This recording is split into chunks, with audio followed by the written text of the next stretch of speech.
don't turn that dial. This is the right station if you want to hear about Jonathan Thomas and his Christmas on the Moon.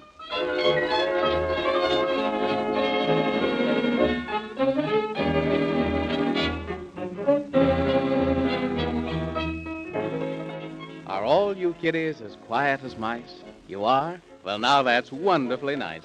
And those who are not, they'd better be soon, for here's some more news from the man in the moon. Of course, you know what happened up there, of how the Squibobbliums took up a dare and broke most all of the laws and kidnapped poor old Santa Claus. Of course, you remember the wee little boy whose name is Jonathan Thomas, of how he went with the man in the moon and made us a solemn promise to rescue Santa before Christmas night. But now they've met up with a dreadful fright. You see, they set out old Santa to save, and you'll have to admit they were braver than brave, and they met 3 dwarfs who were really quite nice, who helped out a lot with some good advice. But then the wicked old witch of Rumpelstitch cast a spell which worked very well until they got into all sorts of trouble. And then they remembered a word they had heard, which the dwarfs had told them to say. And this was the word which they had heard. It was hun, squee nun, squee giggly they. And then, what do you think? As quick as a wink, there appeared a good fairy queen who knew of the witch and soon spoiled her scheme, for she gave them a charm to calm their alarm. 'Twas an acorn that they could take through a forest so deep, which was enchanted with sleep, and the acorn would keep them awake. So they rode on their horse, Gorgonzola, of course, until something dreadful befell. A tiny white squirrel named Whiskery Bill scared them all so they couldn't stand still. And right off the horse poor Jonathan fell. And of course the spell worked beautiful well there in the forest so deep, for Jonathan Thomas, as to the witch's promise, went fast and sound asleep. Well, there was only one token by which the spell might be broken, for that's the way every spell goes. And here's what it takes to bring him awake: a beautiful red, red rose. So the squirrel bowed his head, and here's what he said: I'll go for the red, red rose. But then, here's where the story begins again.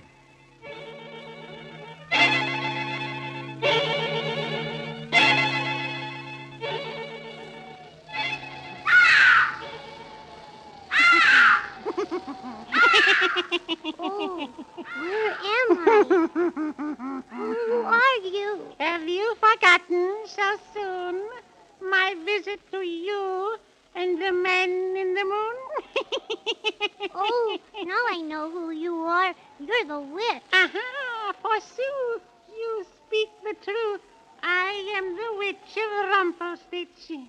But where am I and how did I get here? To answer that question which you ask is a very easy task.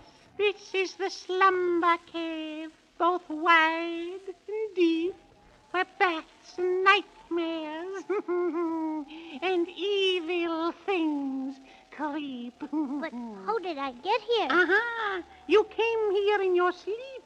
But how could I do that, if you please? If I was asleep, how could I go anywhere? For such a little boy, you ask the questions well, and by my trow, I'll answer now. It is the magic spell. For far away in the forest deep, you still are there, and fast asleep. Oh, how could I be there in the forest fast asleep when I'm here? Under my spell, which you are quite well, things are not always as they seem. So while you're asleep in the forest deep, you are also here, as in a dream. Well, then, I'd rather wake up, because I don't like to dream I'm here. It's too scary, and besides, I don't like witches. Why doesn't somebody wake me up? Listen well, my little tyke. It doesn't matter what you like. For here within this slumber cave, I'll keep you prisoner as my slave. But you can't do that, because I'll wake up. and then I won't be here anymore. It's plain to see you're very brave, but you'll not leave this slumber cave, although it's quite tragic.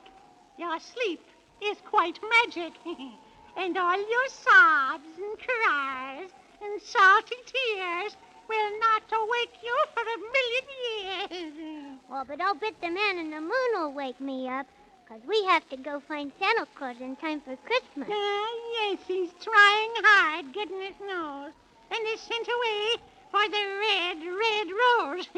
For that's the one and only token by which this magic sleep may be broken. But for their plans I have a cure, a very good one, you may be sure. You hadn't better hurt Mr. Man in the Moon if you know what's good for you. Or Mr. Gorgonzola the horse, or Whiskery Bill the squirrel, or... Of your talk I quickly tire. So come here closer to the fire, and look within the bubbling brew, and tell me what appears to you. Oh, I can see Mr. Man in the Moon. Uh-huh. And he's in the forest, kneeling down in the snow by a little boy. What you see is very true, and that little boy is plainly you. Oh, it is, isn't it? But Mr. Man in the Moon is crying. I've never seen him cry before. I wonder why. Because he's much afraid you'll die, which is indeed a merry fettle. Yeah, but wait until I stir the kettle.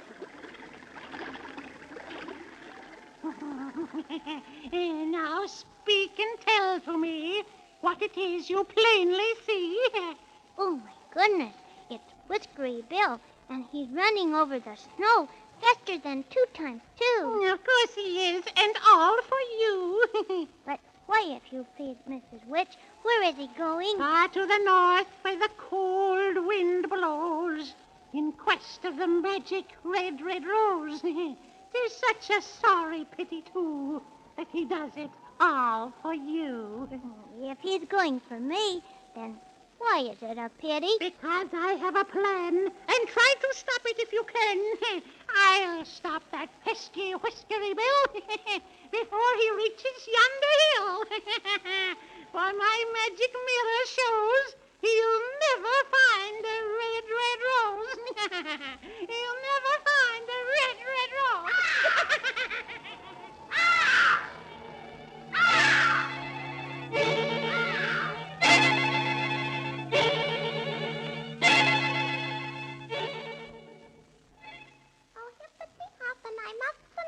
And over the snow I go. I must keep my promise to Jonathan Thomas. But how? Oh, only goodness knows.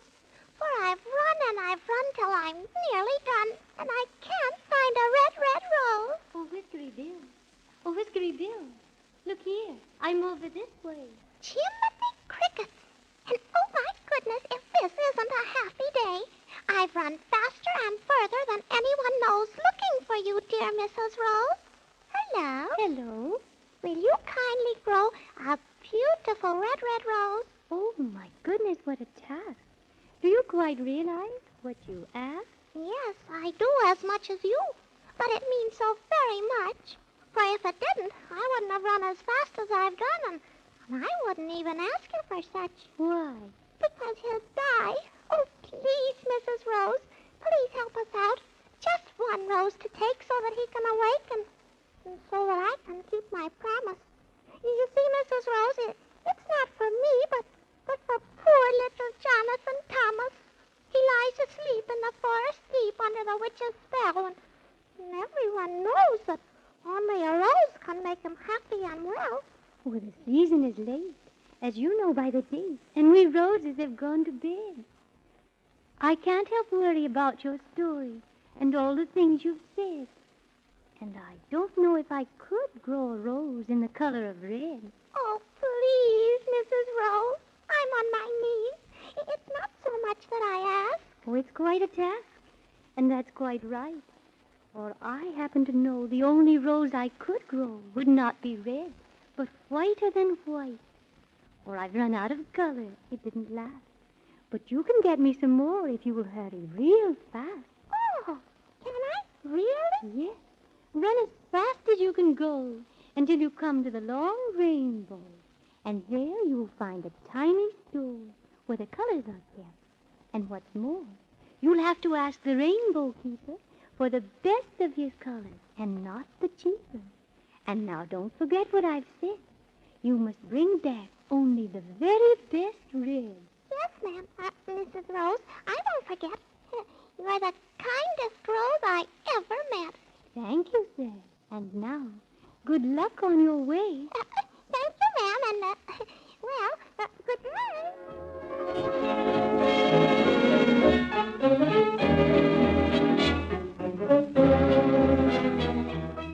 Well, at last we're on our way. At least Whiskery Bill knows what to do now, and I'm glad, aren't you? For I didn't think that there'd be any roses at this time of the year. But I wonder if Whiskery Bill will have any trouble in finding the rainbow. You think he will? Oh, I hope not, don't you? But then we'll find out in the next story of Jonathan Thomas. So don't forget to listen. I won't.